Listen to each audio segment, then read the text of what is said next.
In this tutorial, we'll go over creating ceilings for Project 1. To create a ceiling, the Ceiling tool is on the Architecture tab, and the best view to place a ceiling in is actually a ceiling plan view. So in my project browser, I'm going to go to the first floor ceiling plan view.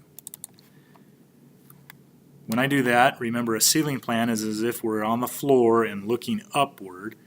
I can see the outlines of my rooms that I can then go in and use and place ceilings in.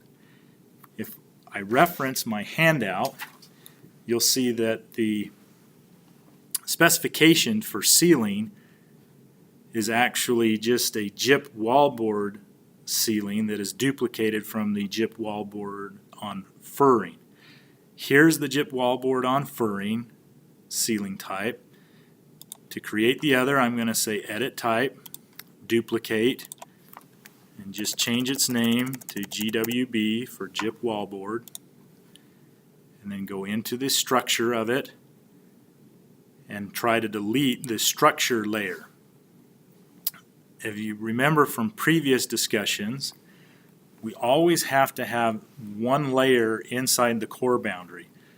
So if I just highlight that layer, that structure layer, which is metal studs right now, it won't allow me to delete it. But if I pick the gyp wallboard layer and move it up into the core and then pick the structure, I can actually delete that layer. And so now all I'm going to have is really a ceiling that is just sheetrock, a 1/2 inch thick. Once I've done that, I'll hit OK. And I have two options to create the ceiling. One is to use the automatic ceiling tool, and the other is to sketch a ceiling. The automatic ceiling tool will allow you to come in and it tries to automatically determine what the boundaries are for this ceiling. If you look here, it's wanting to put a ceiling over the entire home. That could be okay, but that's not really how we make ceilings. We do ceilings in each individual room.